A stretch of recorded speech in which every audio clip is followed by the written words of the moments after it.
Hello everybody, welcome back. Just a little video here because you all very unhelpfully voted 50-50. I've decided we'll just go for Realm of Chaos. It's not the new and shiny Immortal Empires, I know, but they're a bit shorter and I'll put it up to a vote who we go with. Personally, I'm hoping we go for someone like Kislev or Demons of Chaos because canonically they are actually direct followings of the story. I've only beaten this campaign once, and it was with the Grand Cafe. I played good Zhao Ming, the Iron Dragon. But let's take a quick look at the factions. So we'll run through them. So we've got Demons of Chaos. They're the Build-A-Bear, Build-A-Demon race. If you've watched my co-op campaign and you haven't, you go check it out. It's a lot of fun. We're busy playing them on that one. You get to pick your name, and you are Chaos Undivided. So up until a certain point you get to worship all of the demon gods. Then you need to pick a favorite, or you pick Undivided. But generally speaking, you have access to all, most if not all, of the 4 demon factions.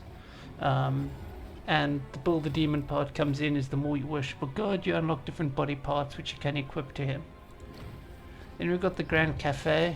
They mana cafe called the Bastion, which is a bit racist. They don't allow demons in. Mao Ying, the Storm Dragon, mans the Bastion, whereas Zhao Ming, the less favored dragon, is in the desert.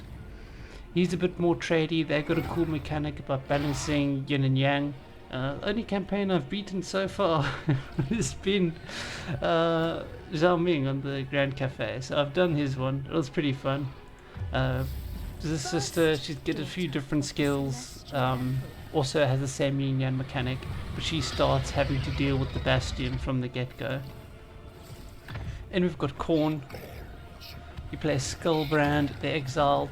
You have access to the Demons of Khorne, and I've not played him, but I've watched someone play him. He's basically big, he's angry, he runs, he raids, he kills, and like settlements come up behind him. I think he's the strongest hero unit in the game. He can get absurdly strong compared to the others. Then we have Kislev. Obviously we know about Kislev, we just finished the campaign, the prologue. So this follows the actual faction of Kislev. The Tatrina Catherine is the one, I believe, who sent Yuri north to go find Ursun. They have all of the units we just saw. She gets some buffs to the Ice Guard units. I believe there's some civil war going on that you need to deal with first before you can continue on with the mission. And our other choice is Gestalten. I've only ever fought against him, and he's annoying. I don't know much about him, I'll be completely honest. Doesn't really excite me.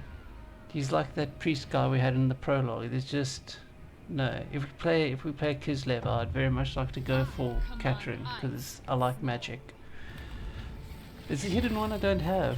I haven't played as Kislev in the actual campaign. You need to do that to unlock this guy.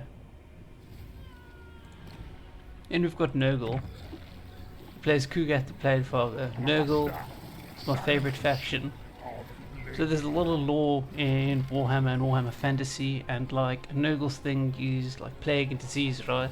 But all of his followers feel amazing, like, and lore-wise, Nurgle, Grandfather Nurgle, Granddaddy Nurgle, he loves his followers compared to the other gods who are a bit more callous. Like Nurgle loves his grandchildren and just wants to spread happiness to the world by plaguing everyone. Really like him. He's very slow, very steady. I've got 4 failed starts with Kugath. He's got a brutal starting area, but I'd like to play it out. And a fun fact, he used to be a Nurgling, but he fell into a pot of a potion. He fell into a brew, I think it was the God Pox, and he drank it all and ended up like this. And Nurgle thought it was so funny he made him a great unclean one. Ogre Kingdoms we don't have, so I'm not going to look at them right now. I'm just a poor boy, nobody loves me. We'll think about it towards the end of the month. We've got Slaanesh, the sexy demon god, all about seduction. Don't know terribly much about them more than that. They're more ally, more diplomatic focused. Their army's very shock and awe, as you can imagine, you know. But they're all about, you know, the seducers of Slaanesh. There's a lot in their name. We've got Tzeentch or Cheech, depending on whether you feel like triggering card or not. This guy's pretty funny. He's got one head that can only see the future and one head that can only see the past. These are like the magic people, so they have access to a lot of spells. My Build the Demon campaign, in the co-op campaign, I'm trying to go for Nurgle Tzeentch kind of blend, because they have some really strong ranged options in this army, as well as some strong magical support.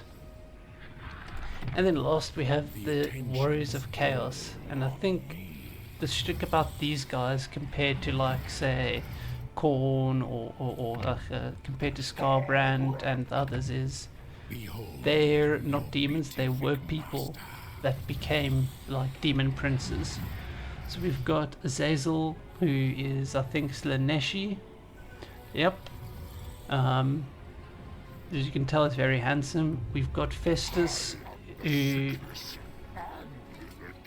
is Nurgle, if you can't tell. We've got Valkyra, who is like a nun of Khorne. And we've got this weird fellow who's Xinxian. So yeah, that's what we got. These are our options. Oops.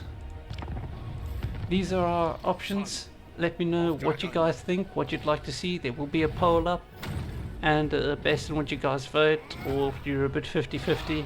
If we're unsure what we like, I'm probably going to go Kislev. If you're very sure what we like, we'll go that faction. Thank you very much for watching, and I'll see you guys soon.